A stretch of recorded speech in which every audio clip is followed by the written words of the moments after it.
The El Nino phenomenon, which is now almost an annual occurrence above Pacific waters, was this time around declared to be a Super El Nino. What does it mean? And how does it affect Indian rainfall and consequently Indian agriculture? Let's take a look.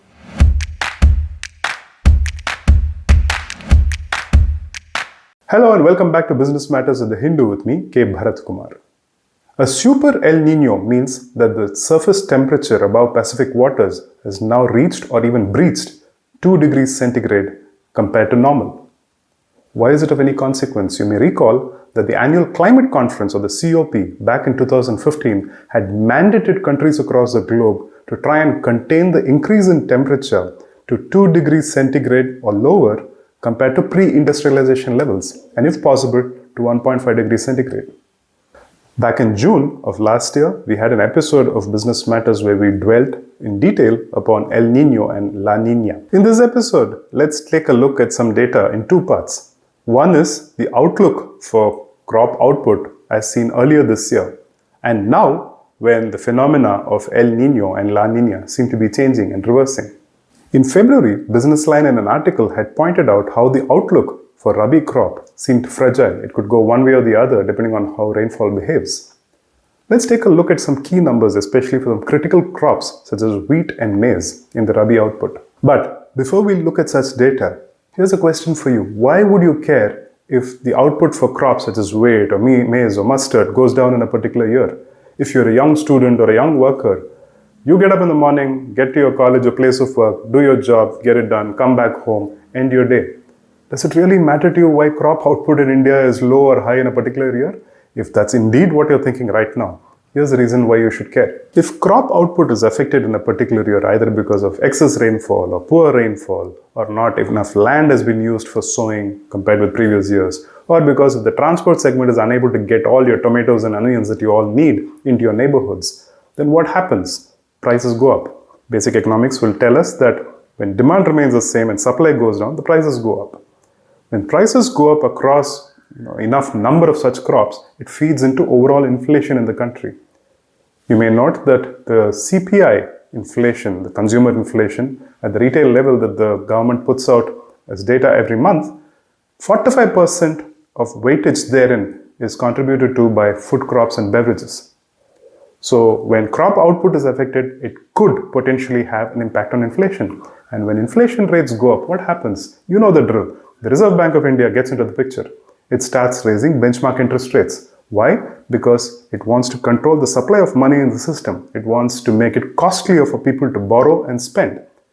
So when that happens, your auto loans, your car loans, your home loans, all of those get costlier because the interest rates are higher and you have to pay a higher EMI.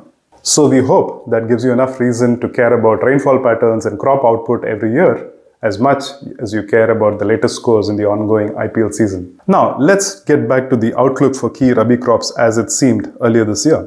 Businessline quotes the Wheat Research Institute as saying that 2/3 of the area for this season are planted to heat-tolerant varieties of wheat, and that the coming period, that is after February of this year, were going to be a test for the new varieties to demonstrate how heat-tolerant they really are. Now, why is this important, this heat-tolerant variety?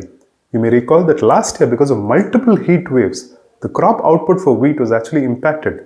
So we'd been aspiring to export huge quantum of wheat to the rest of the world, but instead of exports, we actually had to ban exports so that the domestic prices could be tempered and controlled. The writer states that wheat supply-demand fundamentals are already tight, with public stocks running at multi-year lows.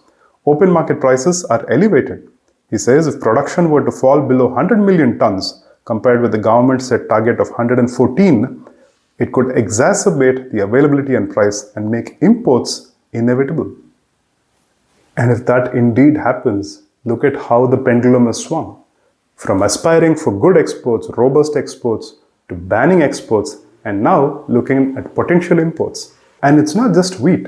Chana, mustard, and maize are all important Rabi crops, and all of them are facing moisture stress. For those new to the term, all plants need water to thrive, but if the transpiration rate, that is the moisture loss from the leaves to the atmosphere, is higher than the water uptake from the soil, then plants experience moisture stress. And just to give you some context, maize is an important crop not just for consumption, but for the auto industry as well. Why is that? Why would the car and vehicles industry be dependent on maize? Because maize can be used to produce ethanol as much as sugarcane could be. And the government has put in restrictions on sugarcane as the source for ethanol production. And why is ethanol important? Because we now have mandates to ensure that a certain percentage of the fuel that you use in your vehicle would be ethanol and not just pure petrol.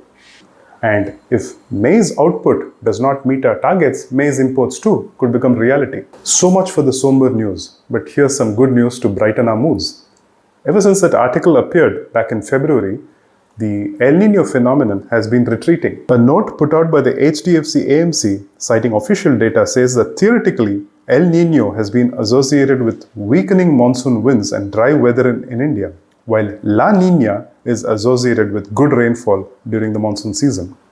It says there is 83% probability of the Pacific dropping below El Nino status into neutral phase, that is, when the ocean is within 0.5 degrees centigrade of the average this month. This cooling is expected to continue, and the latest forecasts indicate a probability of 75% for La Nina conditions by July of this year, which is the heart of summer for India. The chart on your screens shows how starting February onwards, the El Nino phenomenon has begun to retreat, and actually by May-June, we'll move from a neutral phase into La Nina taking hold. 70% of India's rainfall is received between June and September. Given this, the forecast for La Nina this year is a significant positive for the Indian economy because it will come during the summer months when we need it the most for our crops. Plus, our water reservoir levels are pretty low now. They're at 43.3% of full capacity as was seen in February 2024 compared with 54.4% a year earlier. So, all things put together, and we've been seeing news items about cities struggling for drinking water. And so all of this put together, agri output, drinking water, the monsoon season for India in 2024 is going to be pretty crucial. And before we end our episode, here's a customary factoid. Did you know that we have had only 6 Super El Ninos since measurements started in 1950? Now here's a quiz question for this week. India stands second in both production and consumption of wheat. Which country stands first and how much is their production? And here's the answer to last time's quiz question, which was Peter Drucker, said to be the father of modern management. He is quoted to have said that all employees rise to their highest level of incompetence. What did he mean by that?